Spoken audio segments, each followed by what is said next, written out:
Assalamualaikum. Halo guys, jumpa lagi di Jajanan Marketplace.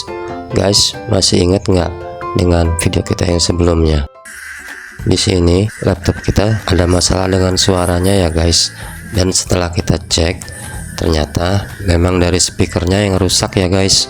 Sebelumnya kita kan ingin memperbaiki ya guys untuk speaker yang rusak ini, tetapi setelah kita melihat kerusakan dari speakernya itu sendiri, membrannya sudah habis ya guys, sudah getas dan sudah rusak. Kita tidak bisa menggunakan lem untuk merekatkan atau memperbaiki speaker bawaannya ya guys. Akhirnya kita memutuskan untuk menunda perbaikan sambil menunggu speaker baru ya guys untuk penggantinya. Nah, pada hari ini speaker penggantinya sudah tiba ya guys. Kita membeli speaker dengan spesifikasi yang tidak jauh berbeda dengan speaker bawaannya ya guys. Hanya saja mungkin kualitasnya jauh lebih rendah ya guys, karena kalau kita beli speaker yang originalnya itu lumayan mahal ya guys, sekitar 100.000 lebih guys. Akhirnya kita menggunakan speaker aftermarket yang harganya jauh lebih murah dari speaker bawaan originalnya ya guys.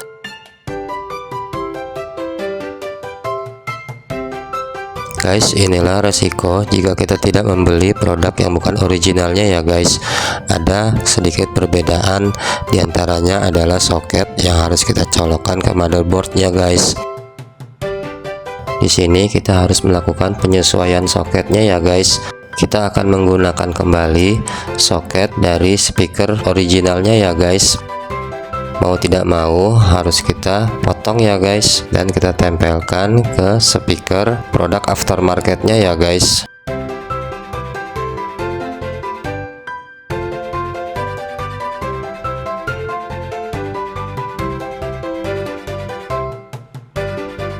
Setelah kita potong soket speaker aftermarket ini, kemudian kita kupas ya guys untuk bagian ujungnya agar bisa kita tempel dengan ujung pada kabel speaker originalnya ya guys.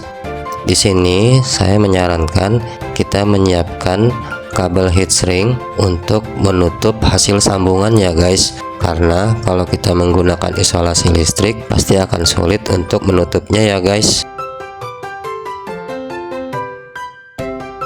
Baik guys, terlihat pada video kita sudah berhasil menyambung antara soket bawaan dari speaker original dengan kabel dari speaker aftermarketnya ya guys. Sekarang kita hanya perlu memanaskan kabel heatshrink untuk menutup sambungan kabel ya guys.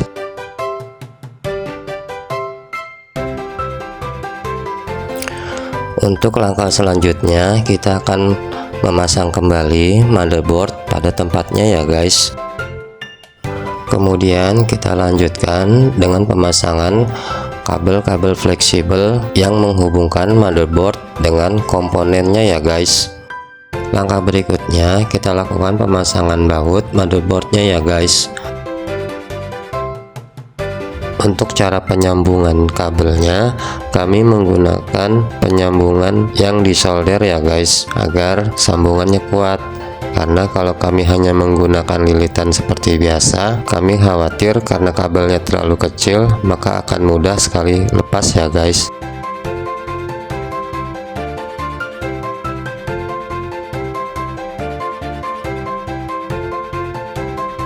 Setelah kita lakukan penyambungan dengan cara disolder, kemudian kita tutupi dengan heatshrink ya guys, agar sambungan ini kuat dan tidak menimbulkan resiko korslet ya guys, karena bisa saja antar sambungan bisa menempel ya guys dan menyebabkan korslet, kemudian merusak motherboard pada netbook ya guys.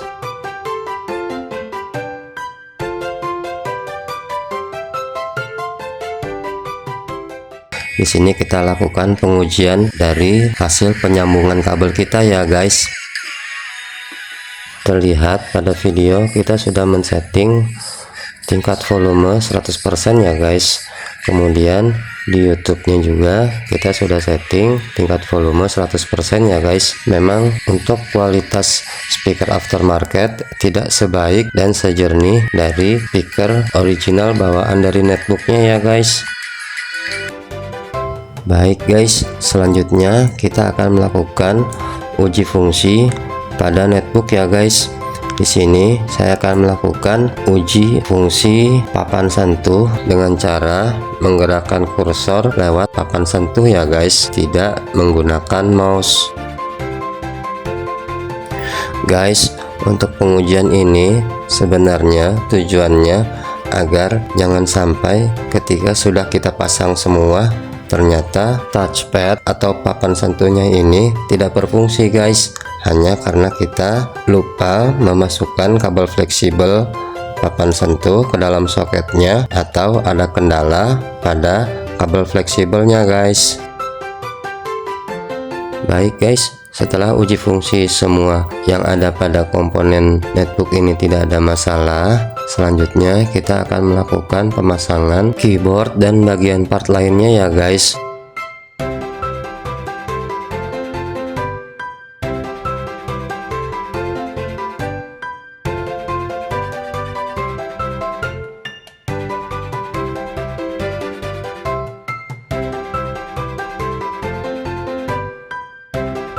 Setelah bagian dalam sudah selesai, selanjutnya kita akan melakukan penyelesaian di bagian belakang ya guys.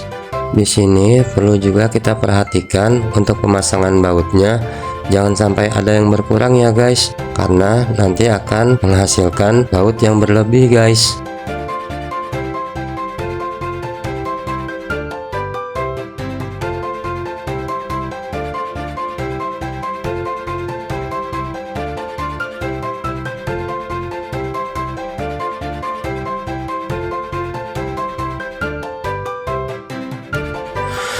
Oh iya guys, di sini saya hampir lupa guys, kalau saya ingin melakukan penggantian baterai CMOS ya guys.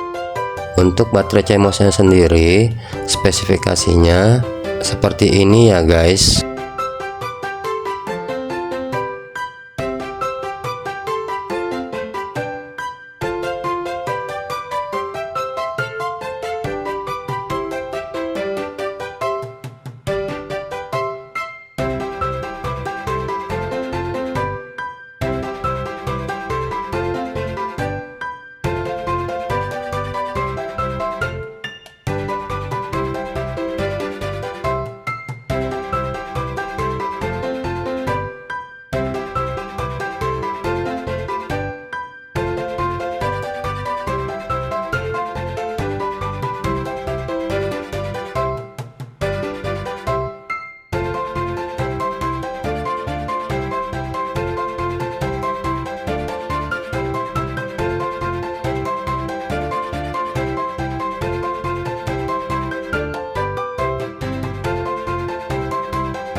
Baik guys, setelah semuanya sudah dipastikan terpasang dan baut-baut tidak ada yang kekurangan, saatnya kita melakukan pengujian overall ya guys, atau semuanya ya guys, mulai dari fungsi keyboard, kemudian juga fungsi dari touchpad, kemudian juga pengujian speaker yang baru saja kita pasang, dan yang lain-lainnya ya guys. Kita akan melihat apakah netbook ini bisa berjalan normal sesuai dengan fungsinya ya guys.